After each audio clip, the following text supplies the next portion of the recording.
Pokemon Go, we've seen some crazy, crazy headlines going forward. Some people cheating and getting caught, some robbers. So like romantic cheating. Some romantic cheating. So let's just start with that one, because this is probably my favorite story, is Pokemon Go used to catch a cheating boyfriend. So basically there's this map feature where it'll show you where you caught a Pokemon. And for right now, it hasn't really been working for me as of late, but apparently this poor woman saw her boyfriend, her now ex-boyfriend, had caught a Pokemon near where his ex lived.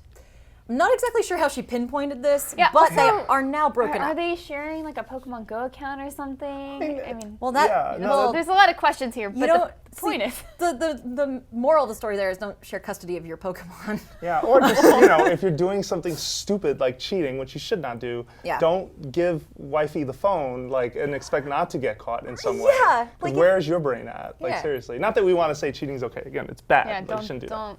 Don't be respectful to your significant others. Please. That is not a thing you should do. Yeah. But good on them for getting out in front of that one. I think be free.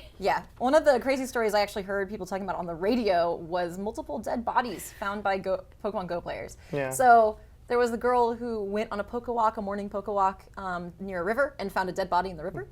And then some women found a dead body in a park.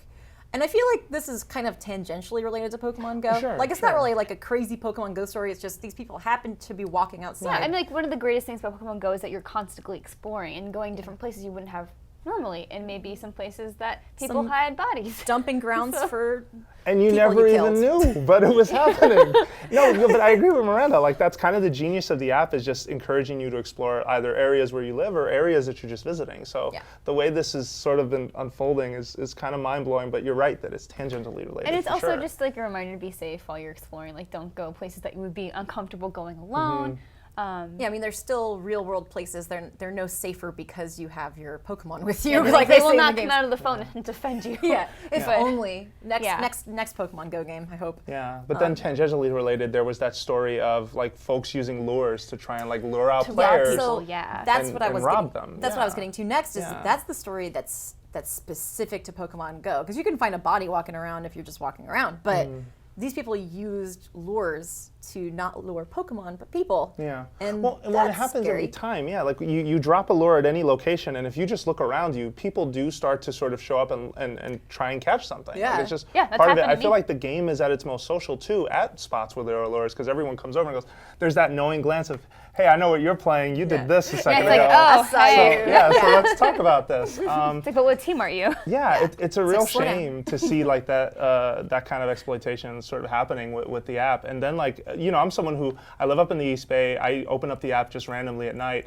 Sometimes I see lures on in the weirdest places, and I'm just like, okay, I hope that's just someone who lives around there who just dropped one. But regardless, just don't leave the house if it's late. Don't go by yourself. Don't go by yourself.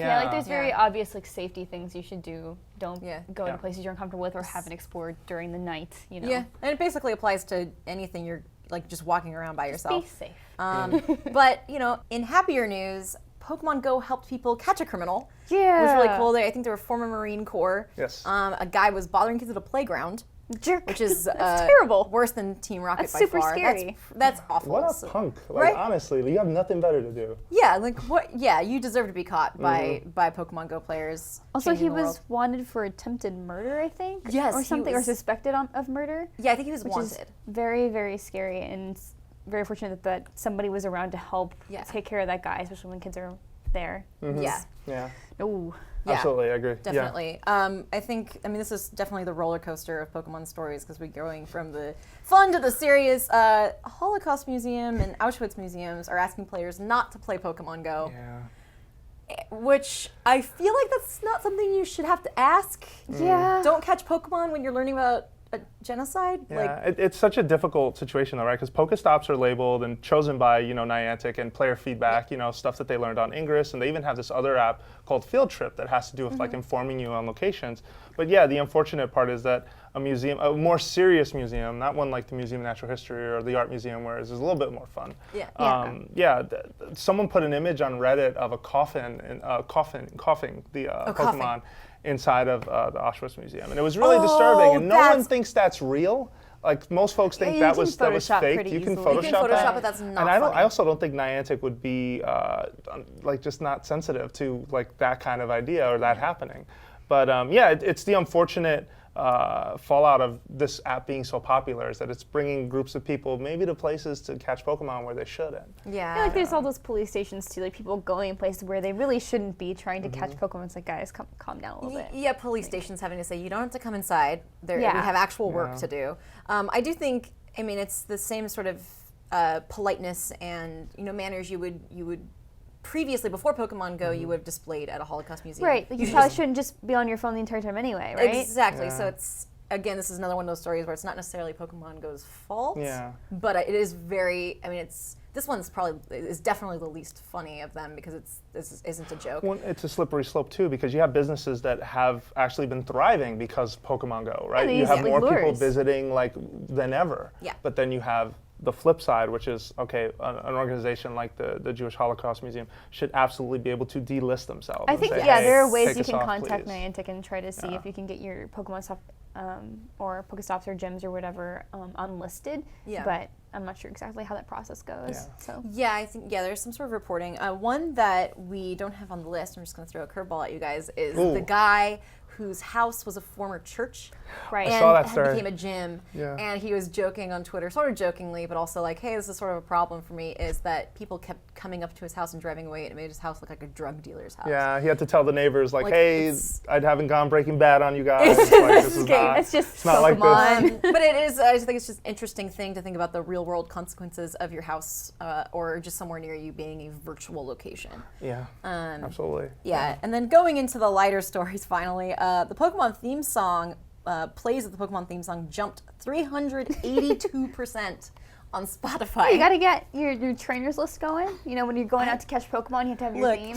I am guilty I have a as playlist. charged. Really? I definitely did Nice. this. Oh yeah, I have a playlist ready to go, Yeah. Nice. like to set the See, mood. yeah. I was like it. doing laundry with my roommate, and we're in the laundry room doing the Poke Rap, and she has it on playing.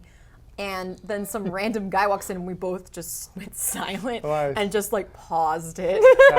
But yeah, definitely you need the appropriate theme music. At the Embarcadero, I was catching Pokemon. I've been making that part of my routine now when I leave the office. But one time, a gentleman passed by and he had his phone. He had like a Bluetooth speaker, and it just blasted, "Gotta catch 'em all." And I was like, "Oh my god!" That was the first time I was really aware of how popular that song was again. And then I saw that headline, and I was like, "Well, of course." Well, yeah. How did Yeah. I not think of this? It's the theme song of a generation. Yeah.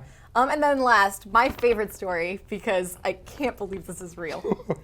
On July 10th, more people, according to Google Trends, this was tweeted by the YouPorn Twitter account. Oh god. More people searched for Pokemon Go on Google than just the word porn, just porn in general. And YouPorn basically tweeted like, "Congrats, you guys Thanks, won. Pokemon. One for a day. Porn has been defeated." I can't believe that. So weird. I mean, it definitely speaks to the level of phenomenon that this has sort of attained, right? Just popularity, everyone, your grandparents, your parents are asking you about it in some way. Yeah, Yeah, that's what Just we've been going, saying. what is this? This is an Yeah. all ages thing. Like whenever Yeah. I've gone to Pokestops and like there's a lure down, like you see all sorts of people. You see kids with their parents, you Yeah. see adults, you see couples, you see older couples, and it's just really cool to see how many people are actually playing this game. Absolutely. Yeah, I mean, it's really surreal. I went for a Poke Walk over the weekend, and I was on like a main street near where I live, and there's some bars, and I'm walking and playing, and there's people like hanging out outside the bars, not drinking because they're outside, and playing, and they don't know the names of the Pokemon. They're like 20-somethings, late 20s, early 30s. They're just playing because it's the thing everyone's playing, and they're like, "I'm catching the starfish," and I'm like, like, Holding it in, just. I'm just proud of you for trying. I'm so proud. You don't It's have just nice to see more people having fun with Pokemon too. Like it's exactly Pokemon's for everyone. yeah, I've seen a lot of people like, well, you're just on the bandwagon. And it's like, aren't we happy to see more people The hipster involved? Pokemon catchers? Yeah, is that like what those well, I were? was in this when it started, and you're just here because everyone's playing. That's that attitude people have where it's like, I got bullied for this in middle school, so now I'm going to bully people for liking it now, and I just don't agree with that. I think it's super, super cool that it beat out porn, that more people are listening to that dumb theme song we all sang when we were 10. Amazing falsetto on that song. Yeah, the falsetto one. Yeah, it's just good to have fun with other people. Yeah, it's just Pokemon Go craziness.